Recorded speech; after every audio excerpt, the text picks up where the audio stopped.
चुनाव जीते सांसद लोकसभा स्पीकर के पास पहुंचे। ये बड़ी खबर इस वक्त आपको बता रहे हैं। तो दिग्गजों का मिलना लगातार जारी है। चुनाव जीतने के बाद सांसद पहुंचे हैं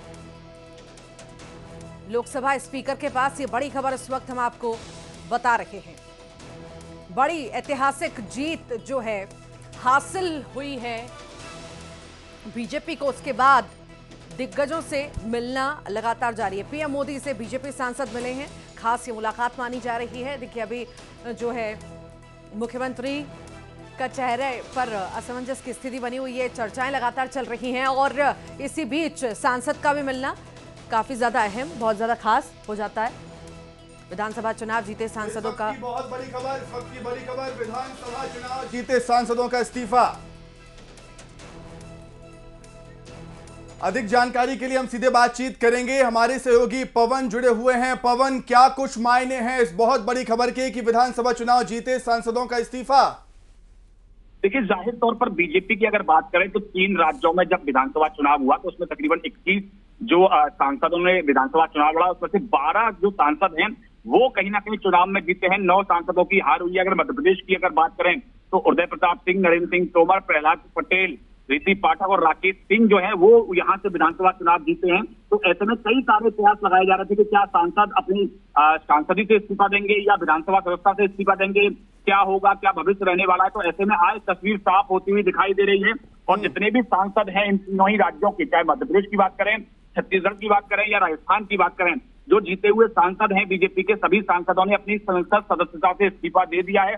यानी कि अब वो विधानसभा में विधायक बने रहेंगे और ये अपने आप में बहुत बड़ी खबर है। इस समय सभी सांसद जो हैं जीते हुए अपनी संसद सदस्यता से इस्तीफा देने के बाद वो प्रधानमंत्री नरेंद्र मोदी से मुलाकात कर रहे हैं। उनके साथ में बीजेपी के राष्ट्रीय अध्यक्ष जेपी नड्डा भी इस मुलाकात के दौरान मौजूद हैं।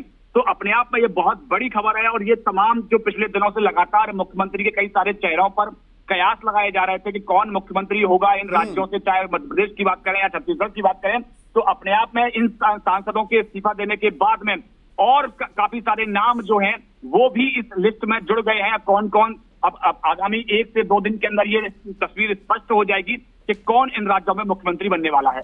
बिल्कुल पवन, अब जिन जिन सीटों पर सांसद थे जिन्होंने इस्तीफा दे दिया है, अब उन सीटों का क्या होगा? देखिए, कई तरह के प्रावधान होते हैं। हालांकि जब लोकसभा चुनाव में अगर 6 महीने से कम का वक्त होता है तो जरूरी नहीं है कि वहां उपचुनाव भी कराए जाएं। तो ये एक विकल्प है। इसलिए बीजेपी ने संभव से अपने सांसदों से कहा होगा कि अब बहुत जरूरी नहीं है कि वहां उपचुनाव हो, तो ऐसे में आप इस्तीफा दे दीजिए। अभी आप फिलहाल में विधायक रहिए, अपनी सीट से जनता की सेवा करिए और अगर संभव से अगर आपको मंत्रिमंडल में कहीं जगह मिलती है तो वहां मंत्री रहकर सेवा करिए। उसके बाद में जब लोकसभा चुनाव होगा तो फिर से विचार किया जाएगा कि आपको फिर से चुनाव लोकसभा का लड़ाना है कि नहीं लड़ाना है। लेकिन फिलहाल यह है कि सभी जो संसद सदस्य हैं उन्होंने अपनी लोकसभा सदस्य से इस्तीफा दे दिया है। बिल्कुल पवन, ये बहुत बड़ी रणनीति हम कह सकते हैं बीजेपी की विधानसभा चुनाव के लिहाज से कि सांसदों को उतार दिया गया। सांसद अपनी सीट तो जीते ही, अपने आसपास के क्षेत्रों की सीटें भी उन्होंने जिताई, चाहे वो प्रहलाद पटेल हों, नरेंद्र सिंह तोमर हों या फिर प्रहलाद सिंह पटेल हों। एक बहुत बड़ी रणनीति का एक हिस्सा हम कह सकते हैं पवन इसे विधानसभा चुनाव के लिहाज से बीजेपी का। जाहिर तौर पर देखिए, जब कोई बड़ा नेता चुनाव लड़ता है तो कहीं ना कहीं वो सिर्फ अपनी एक सीट पर चुनाव नहीं लड़ रहा होता है, वो अपने आसपास की कम से कम 7-8 सीटों को प्रभावित करता है। और यही बीजेपी की रणनीति थी।